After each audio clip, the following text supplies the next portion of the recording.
नमस्ते विद्यार्थीगण, कैसे हैं आप सभी। उम्मीद है सब लोग ठीक होंगे। आज हमारी क्लास 9th की एक हम प्रश्न को इस अध्याय में कवर करेंगे। चलिए समय व्यतीत न करते हुए से हम शुरू करते हैं। और आप सभी के पास एक किताब अवश्य होनी चाहिए। डॉक्टर मनोहरी की न्यू एडिशन की बुक है 25-26। ठीक है जी। अगर बुक नहीं है तो आप हमारे PDF चैनल से भी जाकर बुक देख सकते हैं। वहाँ से बुक अगर नहीं खरीद पा रहे हैं तो इससे भी आराम से आप पढ़ सकते हैं। इसमें कोई दिक्कत नहीं होगी। इसकी PDF भी आपको प्रोवाइड की जाती है बिल्कुल फ्री में। क्वेश्चन का भी PDF बिल्कुल फ्री में ही आपको दी जाती है। आप आराम से इससे पढ़ सकते हैं। एक साल कहीं कोचिंग नहीं भी जा पा रहे हैं तो आराम से देखिए और पढ़िए, कोई दिक्कत नहीं होगी आप लोग को। उसकी गारंटी मैं लेता हूँ। जहाँ भी डाउट होगी, कोई भी क्वेश्चन, आप सीधे उसको लिखिए और मेरे पास भेजिए। आपके लिए समाधान मैं लेकर ही आऊँगा, किसी भी हर हाल में कहीं भी रहूँ। ठीक है जी। चलिए बस कहीं और ना जाऊँ, आप समझ ही रहे हैं। चलिए शुरू करते हैं। प्रश्नावली 1A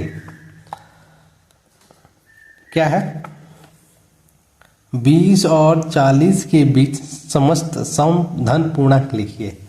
20 और 40 के बीच समस्त सम धन पूर्णांक क्या होता है जी? सम धन पूर्णांक का अर्थ होता है कि सम संख्या वो होती है जो 2 से कटती है। 2, 4, 6 ये जितनी भी संख्याएं होती है ना, ये सभी सम धन पूर्णांक होती हैं।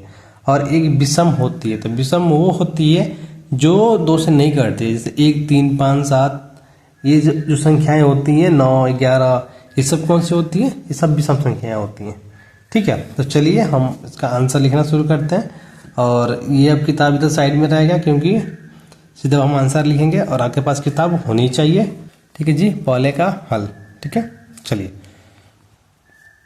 20 और 40 के बीच। तो पहला क्या 20 और 40 से पूछा है, तो 20 के बाद क्या आता है जी? 22। तो 22 लिख दीजिए। फिर क्या आता है? 24 आता है। याद रखें 40 से पहले लिखना है। 26 आएगा, 28 आएगा, 30 आएगा जी, 32 आएगा, 34 आएगा, 36 और 38। यही है वो सम संख्याएं। ठीक है, यही सब क्या है? सम संख्याएं। आप चाहे तो इसके नीचे कुछ लिख सकते हैं, उदाहरण के तौर पे यहाँ लिख सकते हैं। कोई दिक्कत नहीं है, लिख दीजिएगा। सम संख्याएं वो होती हैं ऐसे। मैं यहाँ पे नोट कर दे रहा हूँ ताकि आपको याद रहेगा। आप इसको जरूर नोट कीजिएगा। ये आपका आंसर हो गया, लेकिन आप यहाँ जरूर नोट कीजिए। नोट क्यों करना है?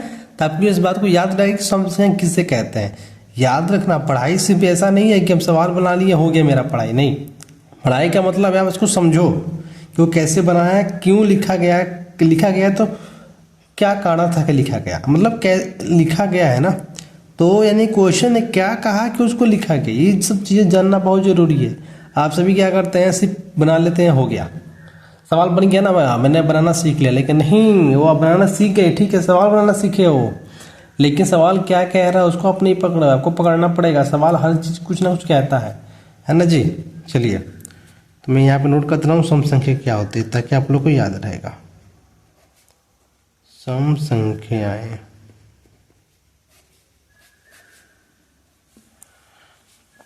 वे यहाँ लिखिएगा, सम संख्याएं वे होती है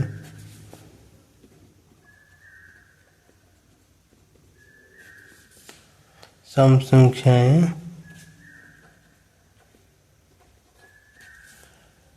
वे होती हैं जो 2 से किसी जी 2 से पूरी तरह विभाजित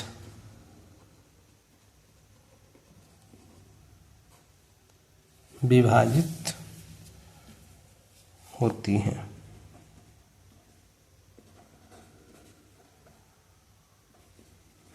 मैंने इसका उदाहरण इसलिए लिखवाया ताकि आपको इस बात को याद रहे, या कोई पूछ देगा तो फिर आपको बताना पड़ेगा ना जी, इसलिए लिखवा दिया मैंने।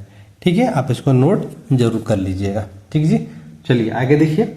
आगे क्वेश्चन है 1 से 10 तक अभाज्य धन पूर्णांक लिखिए। अभाज्य मैंने पढ़ा रखा है ऑलरेडी क्लास कक्षा 10 के विद्यार्थियों को भी, वहाँ से जाकर वीडियो आप जरूर जाकर देखिएगा। मैं वीडियो का लिंक आपके डिस्क्रिप्शन में मैं दे दूंगा, वहाँ से आप जरूर देखिएगा। ठीक है, चलिए दूसरा का आंसर देखते हैं। प्रश्न नंबर दूसरा, अभाज्य संख्या है। ठीक है ना, मैं लास्ट में भी लिख दूंगा कि अभाज्य संख्या क्या कहलाती है, ताकि आपको याद रहे, है ना। कितना बोला है, 110 तक। देखिए सबसे पहले होता है तो 2 होता है, उसके बाद 3 होती है, फिर 5 होती है, फिर 7 होती है। ये सभी अभाज्य संख्या होती हैं। ठीक है, मैं यहाँ पर लिख दे रहा हूँ कि अभाज्य संख्या क्या होती है, ताकि आप समझ सकें जल्द। अभाज्य संख्याएं क्या होती है, आप इसको डेफिनेशन के तौर पे आप ये लिखा हो ना, इसको सामने मत लिखिएगा जी, आप उसको नीचे से लिखिएगा। ठीक है ना, ताकि अच्छा लगेगा आपको किताब में, है ना। अभाज्य संख्याएं वे संख्याएं होती हैं, ऐसे लिखिएगा, अभाज्य संख्याएं, अभाज्य संख्याएं वे होती हैं,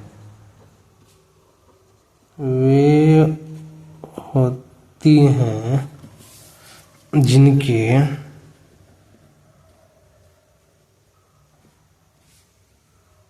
जिनके केवल 2 गुणनखंड, कितने 2 गुणनखंड होते हैं, 2 गुणनखंड होते हैं, है ना।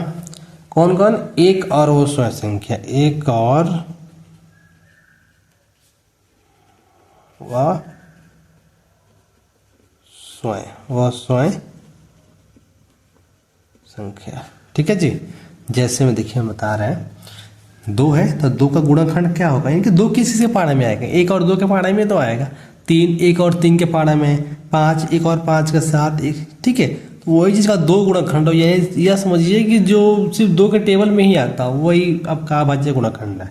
कोई भी संख्या 13 1 और 13 में ही आएगा, आई बात समझ लीजिए। ठीक है, आगे देखते हैं हम अपना अगला प्रश्न, प्रश्न नंबर 3।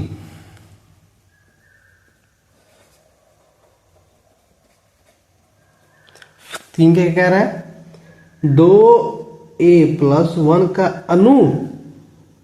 नहीं माफ कीजिएगा, 2+1 का क्रमानुवायी पूर्णांक बताइए। क्रमानुवायी पूर्णांक क्या होता है जी, देखिए अभी मैं आके बता रहा हूँ। ठीक है ना, पहले आप लिख लीजिए क्रमानुवायी पूर्णांक क्या होता है, हेडिंग डालकर ऐसे आप, ताकि आपको याद रह जाए।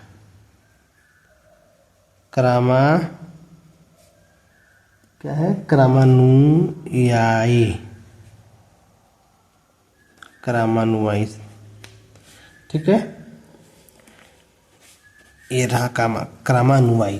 ठीक है, आप सही से लिखिएगा इसके आगे, किसी भी पूर्णांक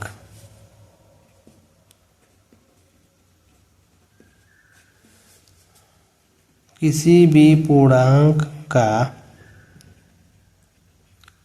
क्रमानुयायी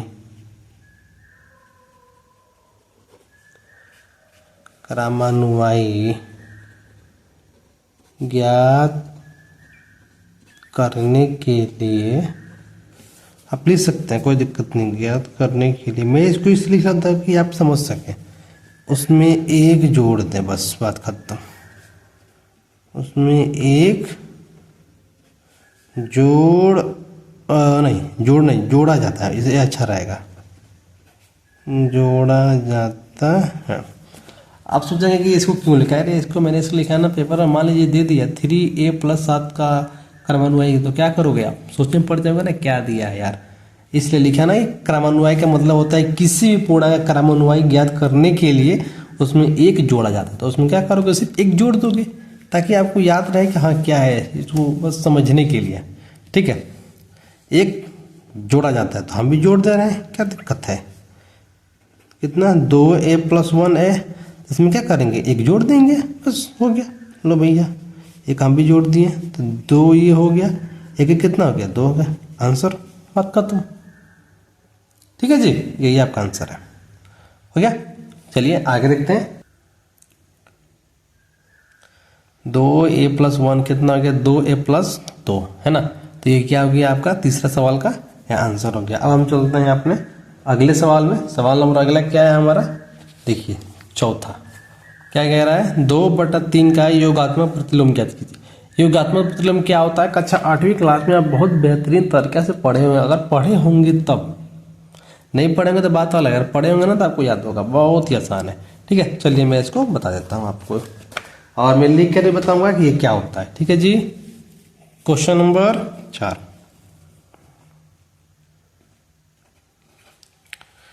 तो पहले लिख लीजिए हेडिंग योगात्मक प्रतिलोम, अपने को नोटबुक में नोट कर लीजिएगा। योगात्मक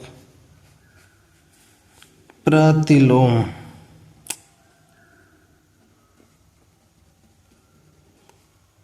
माफ कीजिएगा, हमारी हिंदी की राइटिंग जो है ना थोड़ी बहुत स्टैंडर्ड है जी, आप लोगों से लाख गुना ज़्यादा मतलब बेकार हमारा है, सबसे ज़्यादा बेकार, तो क्षमा कीजिएगा इसके लिए, ऐसे ही लिखते हैं। योगात्मक प्रतिलोम क्या होता है जी, देखिए वह संख्याएं, ऐसे लिखिएगा, वह संख्या है जिसे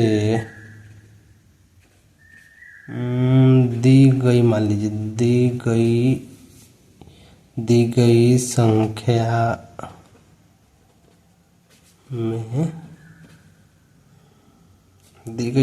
में जोड़ने पर, हाँ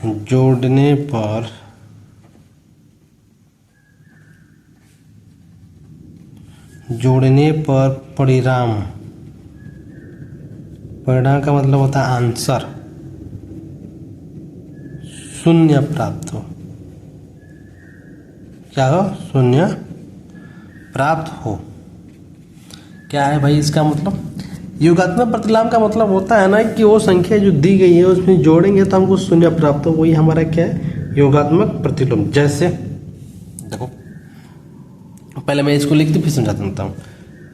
यहाँ आप लिख दीजिएगा अतः में, ये आपका डेफिनेशन हो गया, यहाँ अतः में आप लिख लीजिएगा -2/3, क्यों, ये 2/3 दिया था। अब देखिए मैं यहाँ आपको समझा रहा हूँ, 2/3 दिया था, तो अब हमें क्या करने पे ना मुझे 0 प्राप्त होगा, यानी कि 0, तो मैंने क्या किया, -2/3 कर लिया, है ना। तो ये एक प्लस में हो गया, किस में हो गया, माइनस में, क्यों, क्योंकि इसके बगल में कोई चिन्ह नहीं तो हमेशा प्लस में होता है, तो ये इससे कट जाएगा तो बचेगा क्या, 0। आई बात समझ में जी, इसको कहते हैं योगात्मक प्रतिलोम। ठीक है, चलिए हम 5वां क्वेश्चन देखते हैं अपना। 5वां प्रश्न क्या कह रहा है, -5 का गुणात्मक प्रतिलोम। देखिए इस जितना प्रतिलोम आ रहा है ना, मुझे सबको लिखवाना पड़ेगा ताकि आपको अच्छे से इस बात को आइडिया हो। ठीक है जी, वरना बहुत दिक्कत होगी। चलिए इसको भी लिख लेते हैं, पहले लिखिए आप गुणात्मक प्रतिलोम, उसके बाद उसका आंसर करेंगे हम लोग। हेडिंग डाल के लिख लीजिए गुणात्मक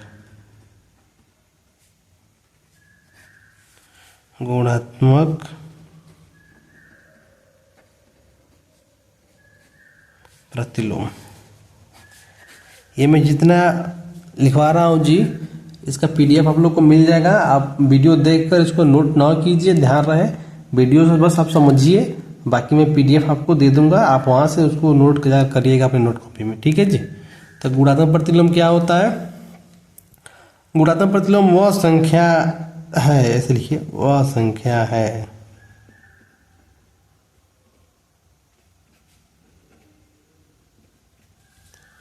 जिसे मान लीजिए दी गई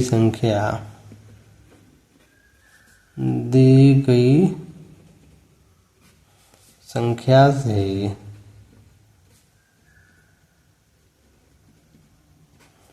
गुणा करने पर परिणाम 1 प्राप्त हो,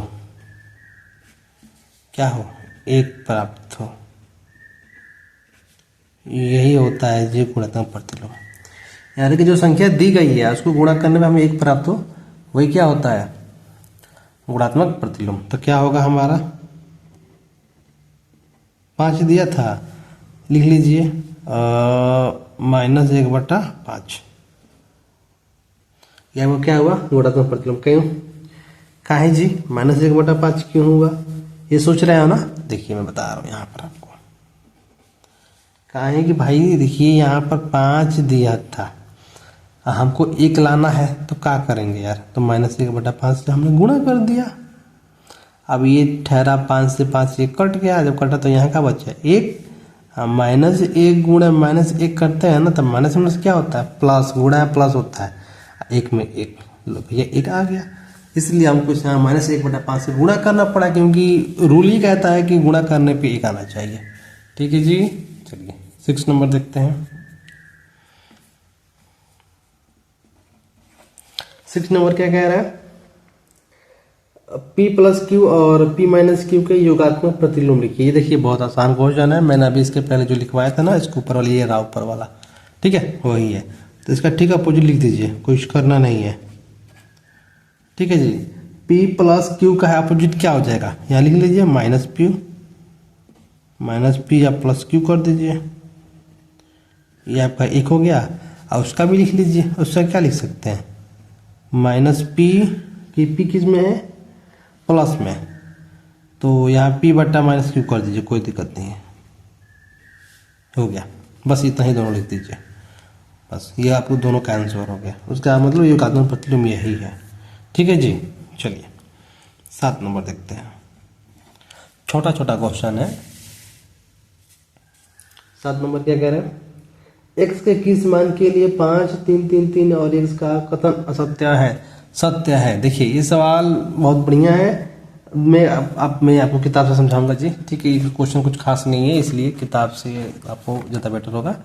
देखिए x के किस मान के लिए 5 गुणा 3 गुणा 2 बराबर लिखा है। देखिए क्या मिसिंग है जी इसमें, देखिएगा 5 गुणा 3 तो दिया है, 5 गुणा 3 क्या नहीं दिया है, 2। ये सारी नहीं, मतलब यहाँ क्या आ जाएगा, x बराबर क्या आ जाएगा, 2। बस यहाँ क्या आएगा, x बराबर 2। आप उसको कर सकते हो, x बराबर 2 कथन क्या है, सत्य है। 7वां में यही कर लीजिएगा, बस 7वां का हल कर लीजिएगा, x बराबर 2, x बराबर 2 हो गया आपका आंसर। इसको यहाँ पर हम कर देंगे कि पूर्णांकों में ऐसी कौन सी संख्याएं हैं जो स्वयं की योज्य प्रतिलोम होती हैं। अच्छा, जो पूर्णांकों में से कौन सी संख्या है जो स्वयं की योज्य प्रतिलोम, स्वयं की योज्य प्रतिलोम यानी 0 0 है भाई, न तो उसका कोई प्रतिलोम होता है, स्वयं की बात बराबर है, 0 0 ही है। धनात्मक हो सकता है ना ऋणात्मक, तो 0 का ही होता है ना। तो यहाँ पर आंसर में क्या कर दीजिएगा, 0 लिख दीजिएगा, 0। क्यों, अरे भाई 0 का कोई प्रतिलोम हो सकता है, बताइए, नहीं हो सकता है, ऐसी बात है। 9 नंबर देखिए, 9 नंबर कह रहा है यदि a एक समधन पूर्णांक है तो बताइए कि a-1 और a+1 सम है अथवा विषम। ये अगर धन पूर्णांक है तब। अब देखिए इस सवाल को समझिए ध्यान से, a एक समधन पूर्णांक है, सम। अच्छा अभी सम मानने तो ऊपर माने थे ना, 2 4 जो भी होता है वही सम होता है ना। देखिए अब जब एक स्थान पे तुम सम मानेंगे तो मान लीजिए अगर एक स्थान पे, इसको मैं आसान तरीके से बताऊंगा आपको थोड़ा, ठीक है। इसको ये थोड़ा, हाँ अब ठीक है, अब ठीक रहेगा। अब देखिए समझिए ध्यान से, मैं समझा रहा हूँ कैसे। तो ये मतलब सम होगा अथवा विषम। तो देखिए आंसर जो आएगा, आप देखिए पहले आंसर कौन बताता है, पहले ये समझिए क्या है। अगर मान लीजिए a बराबर हम 2 लेते हैं, 2 क्यों ले रहे हैं, काहे नहीं 1 ले रहे हैं, तो 2 इसलिए ले रहे हैं भाई क्योंकि बोला है धन समधन पूर्णांक, सम संख्या वो होती है जिससे 2 से विभाजित कर सके, 2 से कट सकता है ना, इसलिए 2 लिया। अगर a बराबर 2 हो, मान लीजिए, मानना क्या मानना पड़ेगा, तो a-1 a के स्थान पर क्या रहेंगे, 2 घटाइए, एगो 2 में प्लस 1 जोड़ दीजिए, तो बताइए क्या आएगा, सम आएगा कि विषम आएगा, ये जोड़िए जी, कितना होगा, 1 लीजिए, ये कितना आ गया, 3। विषम संख्या है कि नहीं है जी? विषम संख्या 4 लेकर देखते हैं। a बराबर 4 हो विषम संख्या तो क्या हो जाएगा? 4 में से 1 गया तो क्या बचेगा जी? 3। और 4 में 1 जोड़ेगा तो क्या आएगा जी? 5। और 3 और 5 कौन संख्या है? विषम संख्या है। तो हल में क्या लिखिएगा? हल यहाँ पे लिखिएगा विषम संख्या, बात खत्म, केवल विषम लिख दीजिएगा, विषम सत्य है। ठीक है जी, अगले नेक्स्ट क्लास में आप सभी से हम मिलते हैं अपनी अगली सवाल को लेकर 10। ठीक है जी, तब तक के लिए आप सभी का बहुत बहुत धन्यवाद। और आप लोग मेरी एक बात याद रखिए कि आप सभी जो है इस, मैं यहाँ पे दे दे रहा हूँ, ये हमारा 8102019887 ये मेरा व्हाट्सएप नंबर है, पर्सनल नंबर भी है। आपको पीडीएफ लेने के लिए सीधे आप इसको नंबर पे ज्वाइन लेकर भेज दीजिए, आपको हम जोड़ देंगे और आपको पीडीएफ मिल जाएगा, साथ में किताब की फोटो भी मिल जाएगी, एक एक हर चैप्टर की मिल जाएगी, ताकि आप आराम से अपना पढ़ाई कर सकते हैं निफिक होकर। ठीक है, आप लोग बने रहिए हमारे साथ, हम आपको पूरे की पूरे सिलेबस कंप्लीट कराएंगे यहाँ पर, मैथ और साइंस दोनों, खासकर फिजिक्स। तो आप सभी का बहुत बहुत धन्यवाद।